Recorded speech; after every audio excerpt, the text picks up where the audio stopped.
Bonjour, donc nous sommes au week-end de la liberté à Dax, c'est le 9e. C'est donc notre ami Patrick de Casanova qui organise cette magnifique manifestation libérale. Alors je reçois monsieur donc Yorick de Montbine.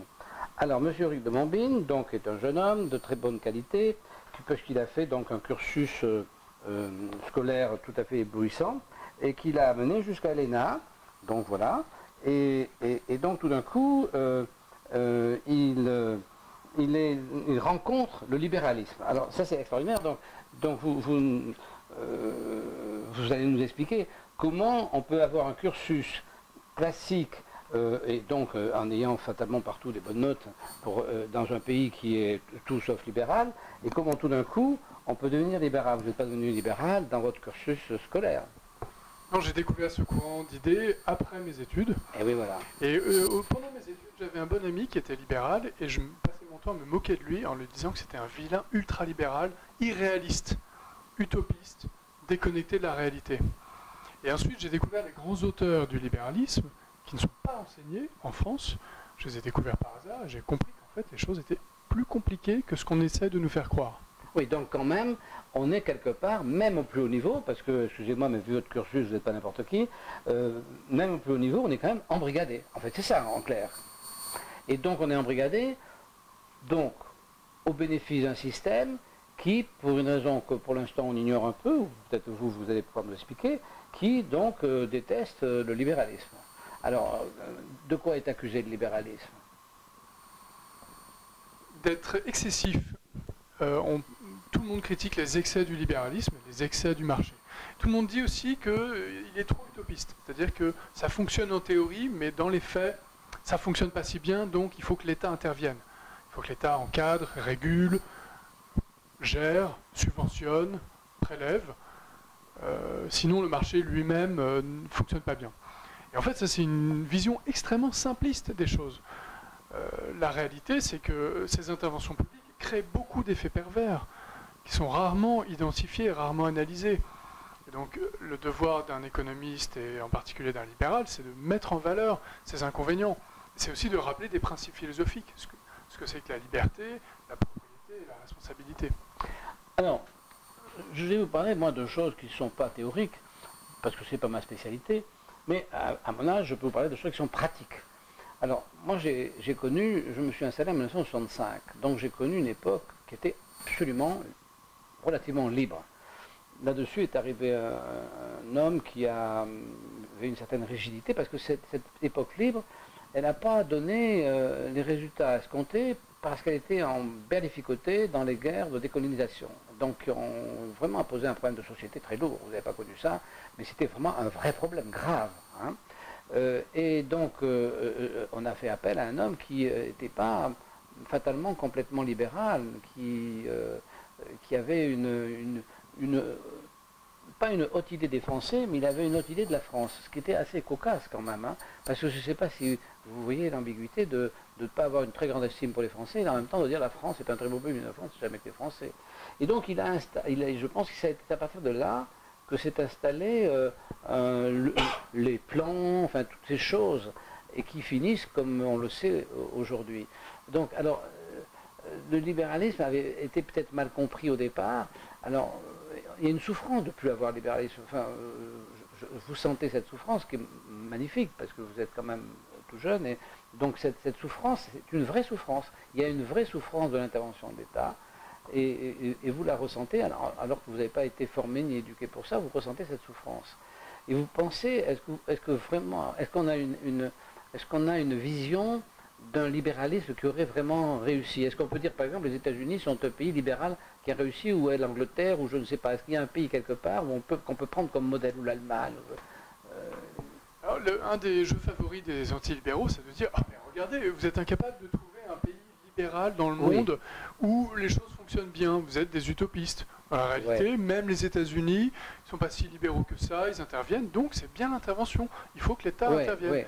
En fait, le sujet n'est pas là. Le sujet, c'est de regarder les choses de manière dynamique. C'est-à-dire, si on augmente les réglementations, les prélèvements fiscaux, est-ce que les choses s'améliorent ou est-ce qu'elles se dégradent? Et à contrario, quand on privatise, qu'on dérégule, qu'on déréglemente, est-ce que les choses s'améliorent ou est-ce qu'elles se détériorent?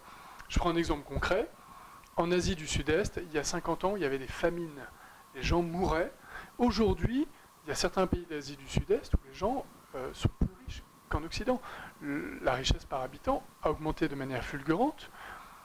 Ce n'est pas grâce à l'intervention de l'État, c'est grâce à la libéralisation, au respect de la propriété privée, au respect des contrats, au commerce international, à l'échange libre. C'est comme ça qu'on analyse, qu'il faut analyser les choses. Il n'y a pas de société idéale parfaite qui existe sur Terre. Il y a simplement des sociétés qui se sont libéralisées et qui ont connu les plus grands progrès enregistrés dans l'histoire de l'humanité. Alors, est-ce que vous n'avez pas l'impression, j'en ai déjà parlé avec un des invités, est-ce que vous ne partagez pas cette idée qu'en fait,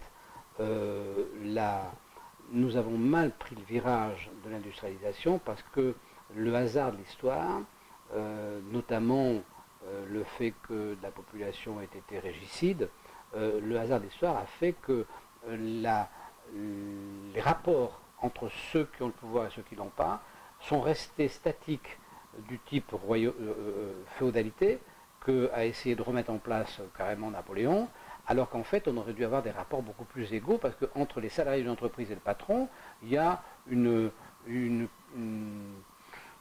raisonnablement, il devrait y avoir constamment une discussion. Et au-delà de ça, parce que c'est nous qui avons inventé le communisme. Parce que non, cette intervention de l'État, c'est nous-mêmes occidentaux qui l'avons. En même temps qu'on a inventé l'industrie, en même temps qu'on a inventé toutes ces choses, on a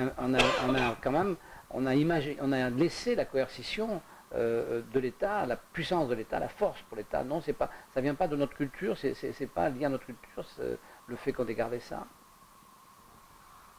En France, on a une particularité, c'est qu'on croit beaucoup à l'État-nation. On croit beaucoup que l'État doit être garant de l'émergence et de la consolidation de la nation. La nation, c'est une entité naturelle dans l'humanité. Il est normal que les gens se rassemblent par affinité, par langage commun, par culture commune, et les nationalités sont un phénomène naturel et légitime. Ce qui est en fait vraiment contestable, c'est quand l'État prétend organiser la nation, la conduire, la piloter, et c'est comme ça qu'on arrive à l'État-nation. Et la France est une incarnation typique de cette notion d'État-nation. Et on croit toujours que c'est légitime que l'État fasse ça, mais c'est très contestable. Et au passage, c'est quand même une des explications des guerres mondiales du XXe siècle. Les guerres mondiales, ce sont des affrontements entre États-nations. À partir du moment où l'État... autrefois, les États se faisaient des guerres, mais ça n'engendrait pas ça ne donnait pas des dimensions apocalyptiques comme les guerres mondiales, parce que c'était des entités limitées qui se faisaient la guerre. Quand les États-nations se font la guerre, on estime que tous les moyens doivent être engagés dans la guerre. Tous les moyens, parce que ce ne sont plus seulement des États, mais c'est aussi les nations qui se font la guerre. Donc il n'y a plus de limite pour anéantir l'ennemi. Il faut engager toutes les ressources de la population. Donc c'est absolument dramatique. Oui, alors donc dans votre idée de libéralisme économique, donc vous dites que l'État doit être moins présent. Alors la question c'est, est-ce que, puisque c'est de la France que nous parlons, est-ce que les Français qui vivent dans une société démocratique, qui vont voter, etc., est-ce qu'ils sont aptes à entendre est-ce qu'ils sont aptes à entendre ou est-ce qu'ils sont tous profiteurs? Est-ce qu'ils ont quelque part tous un petit bout de profit à avoir ou est-ce qu'ils sont aptes à entendre et que donc ils comprennent ce que vous dites? Est-ce que vous avez l'impression qu'ils comprennent ce que vous dites, mais que mercantilement, ils auraient un intérêt à pas le faire, mais qu'en réalité, ils le comprendraient? Parce que s'ils le comprennent et qu'ils ne le font pas, on peut espérer qu'à un moment donné, ils vont le faire parce qu'ils vont finir par comprendre que l'intérêt personnel, à un moment donné, il faut quand même penser au groupe. Mais s'ils ne le comprennent pas, ça va être plus compliqué parce que c'est eux qui commandent quand même. Je pense que chacun intuitivement voit bien les avantages de la liberté en termes d'augmentation de la richesse, du niveau de vie. On a compris que le communisme ne fonctionnait pas. Et voilà. En revanche, c'est vrai que chacun a intérêt à ce que l'État l'aide d'une manière ou d'une autre. Chacun en tant qu'individu ou en tant qu'entreprise ou en tant que secteur économique, chacun a intérêt à recevoir des subventions, des réglementations qui l'avantagent ou qui limitent l'émergence de concurrents. Chacun a intérêt à ce qu'on diminue ses impôts, lui, et pas ceux des autres. Chacun a intérêt à avoir sa petite niche fiscale. Chacun a intérêt à ce qu'un politicien lui promette des avantages et des privilèges. Et les médias, le domaine culturel, le système éducatif ont un intérêt à diffuser des théories qui vont justifier ces interventions étatiques. Notamment parce que ces trois domaines, médias, culture, éducation, sont largement aux mains de la puissance publique. Il y a plein d'acteurs privés dans ces trois domaines, mais ils sont surréglementés, encadrés, financés. Même les médias, la presse est sursubventionnée en France, ce qui est vraiment une anomalie risible. Et donc il y a là un problème de diffusion des idées. Il y a une tendance à diffuser des idées étatistes et une tendance à diaboliser les idées libérales, voire à les occulter, ou à dire que telle idée est typiquement libérale, alors qu'en fait c'est juste un des courants du libéralisme et qu'il y a d'autres idées libérales très différentes. Alors, donc nous sommes convaincus du fait que vous êtes intégralement, intellectuellement et d'une manière raisonnée un libéral. Alors, on va en venir à votre exposé d'aujourd'hui.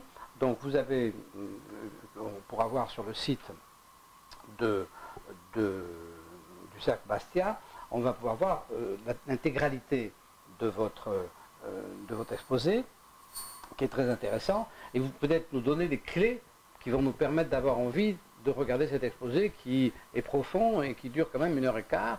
Donc peut-être des clés principales, vous allez pouvoir nous expliquer. L'exposé dure 45 minutes. 45 minutes. Après, c'est les questions. L'idée de cet exposé, c'est de dire que les politiques antitrust, contrairement à ce que croient beaucoup de libéraux, ne sont pas libérales, elles sont anti-libérales. Et donc ça, c'est pas si intuitif que ça. Et j'essaye d'expliquer ces choses.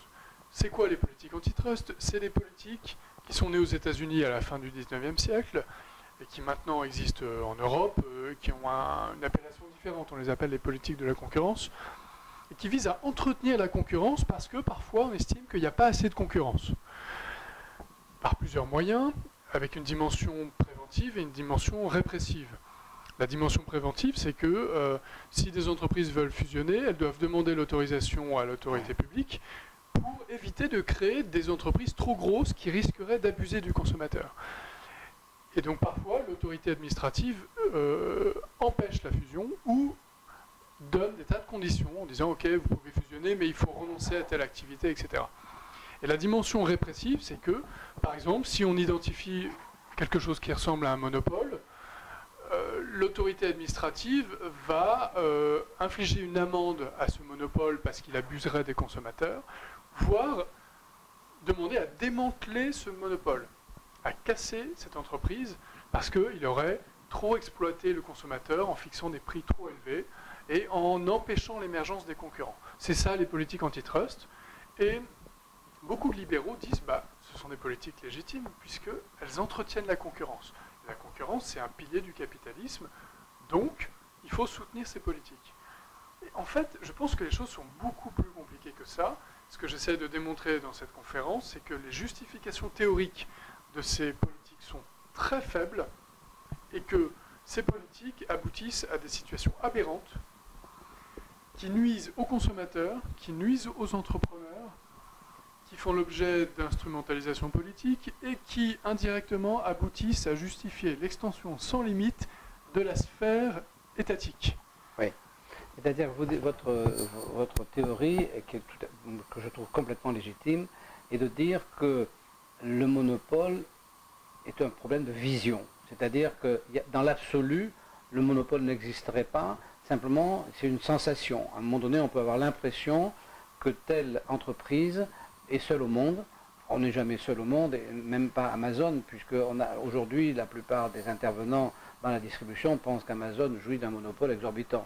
En fait, à l'échelon du monde, non, puisqu'il y a l'équivalent d'Amazon en Asie, et que donc à l'échelle du monde, Amazon n'est pas en situation de monopole. Mais par contre, effectivement, à l'échelle de nos distributeurs qui sont un peu obèses à cause de leur loyer, là encore on pourrait en parler, parce que nos distributeurs, s'ils n'avaient pas eu le monopole par la loi Royer. C'est un scandale absolument incroyable. Ça a collé un monopole à des gens qui ont pu se vautrer dans la distribution, engranger des sommes fabuleuses, en évacuant complètement l'idée de la concurrence. Donc la concurrence a été éradiquée, et aujourd'hui, ils ont oublié d'innover. Ils ont laissé passer, donc effectivement, Amazon, la réponse qu'ils ont eue au net, ça a été ces espèces de trucs où on va chercher sa marchandise. Toute la France est couverte de hangars pour aller chercher sa marchandise où il n'y a personne. Vous savez. On commande par Internet et on va chercher dans ces... Alors, deux raisons. La première, c'est parce que ça pouvait se construire sans autorisation loi Royer. Donc ils en ont, leurs architectes, les marchands de trucs en ferraille, on en construit partout. Hein, et finalement, ça ne sert à rien. Donc ils sont passés complètement à côté de la mutation parce qu'effectivement, ils étaient dans un fromage que leur avait donné le monopole. Monopole accordé par l'État. Parce que vous avez bien précisé qu'en fait, le monopole, normalement, intrinsèquement, au départ, c'est quelque chose qui est accordé par l'État. Et dans la mesure où on n'est pas des fanatiques d'intervention de l'État, on ne peut évidemment pas être fanatique de monopole. Alors, je parle de monopole, mais pas seulement de monopole, parce que ce sujet de l'antitrust dépasse le monopole. Il concerne aussi les cartels, les ententes, le dumping, et toutes ces pratiques qu'on qualifie d'anticoncurrentielles. Par ailleurs, je parle aussi des GAFA, puisque l'émergence des géants du numérique, les GAFA et les BATX, crée une situation nouvelle. Il y a des nouvelles technologies, et donc il y a beaucoup de gens qui pensent que ça justifie encore plus les politiques antitrust parce que ces GAFA prennent trop de pouvoir. Et j'essaie de réfuter cette idée. Pour revenir sur le monopole, effectivement, à l'origine, la notion de monopole, elle est très stricte. Elle concerne les entreprises qui reçoivent un privilège exclusif par la couronne royale britannique. C'était ça un monopole historiquement. Par la suite, cette notion a été étendue et dans le langage courant aujourd'hui, elle désigne toute entité qui est le seul producteur d'un bien et service sur un marché donné. Le problème, c'est que, en fait, c'est quelque chose qui est très vague. Tout dépend de comment on définit ce marché d'un point de vue géographique et puis du point de vue des contours du bien ou du service. Et donc, selon la manière dont on définit ce marché, eh bien, de manière arbitraire, on peut dire que n'importe quelle entreprise ou n'importe quel entrepreneur est monopoleur sur ce marché donné, avec donc une suspicion d'abus de position dominante. Ça veut dire que potentiellement n'importe quel entrepreneur, n'importe quelle entreprise peut devenir suspect. Que ce soit un producteur unique ou un groupe d'entreprises qui se mettent d'accord entre elles. Le problème, c'est que il est très difficile de définir ce que serait une position abusive. Il faudrait la comparer avec ce que serait un prix vraiment concurrentiel. On n'a pas d'outils rigoureux scientifiques pour définir ce que serait un prix concurrentiel. On n'a pas, globalement, l'économie, c'est d'abord un acte créatif. Et il n'y a jamais, après il y a la gestion qui est une deuxième partie de l'économie, mais au départ il y a un acte créatif. Et il n'y a pas d'outils pour juger de la création. Il n'y a pas plus en économie qu'en poésie, qu'en architecture. La création, elle est la création, et ensuite elle passe à l'usage, et elle est retenue ou non par l'histoire de l'usage en fonction de l'activité. Mais l'économie est exactement comme ça. C'est pour ça que je trouve intéressant, notamment ici, au Week-end de la Liberté, c'est qu'on a des économistes qui sont plutôt d'obédience philosophique. Et puisqu'il y a des mathématiciens qui se veulent économistes, et il y a des philosophes qui sont économistes. Et moi je pense que le philosophe est mieux adapté à réfléchir à l'économie parce que il participe de l'analyse du créatif et il est dans cette espèce de mouvance de l'esprit, pendant que le mathématicien est plutôt dans la gestion. Et quand l'économie est dans la gestion, à mon avis, elle est déjà un peu sur la fin, c'est pas la partie la plus intéressante. Donc, vous avez une réflexion complètement pure, c'est-à-dire une réflexion totale, dans l'absolu. Et c'est assez satisfaisant. En même temps, on a peur que vous soyez très isolé, quoi. Vous êtes nombreux, puisque vous êtes un grand commis de l'État, autour de vous, il y a beaucoup de gens qui pensent comme ça, ou vous êtes complètement isolé au point que ce soit désespérant? Non, dans la sphère publique, tout le monde est convaincu par la théorie néoclassique de la concurrence, qui est une théorie très sophistiquée, très mathématisée. L'économie, à l'origine, l'économie classique, c'était effectivement quelque chose à la frontière entre l'économie au sens actuel et puis la philosophie. D'ailleurs, Adam Smith a écrit des choses en matière morale et philosophique. Oui, Bastia, oui. Bastia aussi. Oui. Ensuite, il y a eu une prétention à la scientificité passant par la mathématisation de l'économie. Et donc, et ça c'est très critiqué par les antilibéraux, qui accusent les libéraux d'avoir mathématisé l'économie. Et en fait, ce n'est pas du tout les libéraux qui ont fait ça. La mathématisation de l'économie engendre des théories qui sont assez irréalistes et qui ensuite justifient des interventions de l'État. Et d'ailleurs, c'est exactement ce qu'on voit en matière de concurrence et d'antitrust. C'est ce que j'explique dans ma conférence. La priorité, c'est d'essayer de créer des théories qui expliquent la manière dont fonctionnent les êtres humains naturellement, et dont fonctionnent les sociétés complexes. Et donc, il faut partir d'hypothèses réalistes. L'économie doit être une science humaine, pas une science mathématique. Les mathématiques en économie sont très utiles en économétrie. Oui, c'est ça, dans la gestion. Mais pas dans l'aspect théorique pour formaliser et modéliser le fonctionnement de la société et des comportements humains.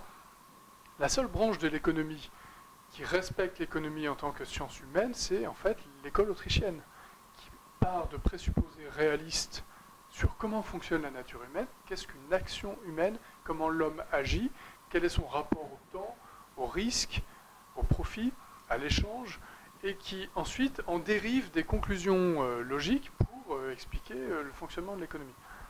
La théorie néoclassique fonctionne de manière complètement différente. Elle pose des hypothèses arbitraires, l'homogénéité des produits, l'atomicité, l'information parfaite, etc.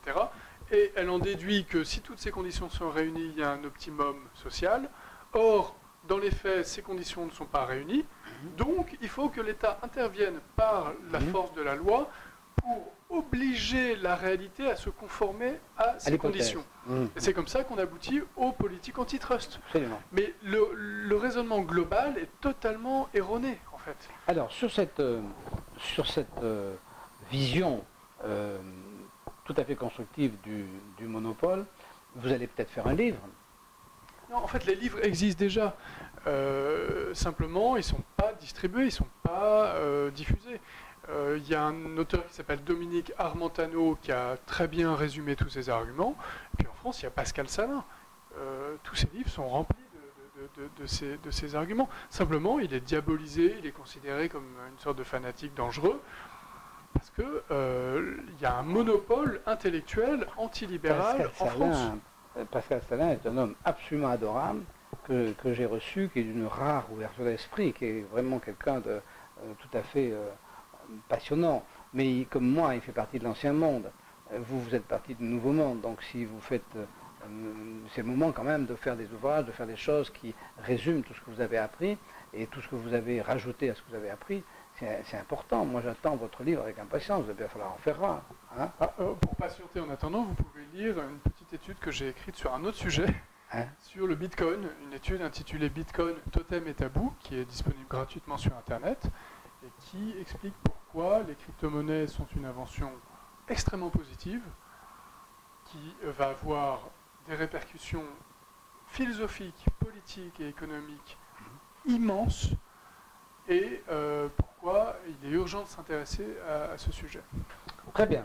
Eh bien écoutez, on vous remercie beaucoup d'abord d'être venu jusqu'à Dax, c'est pas la porte à côté quand vous venez de Paris donc. Oui, donc c'est loin. Hein.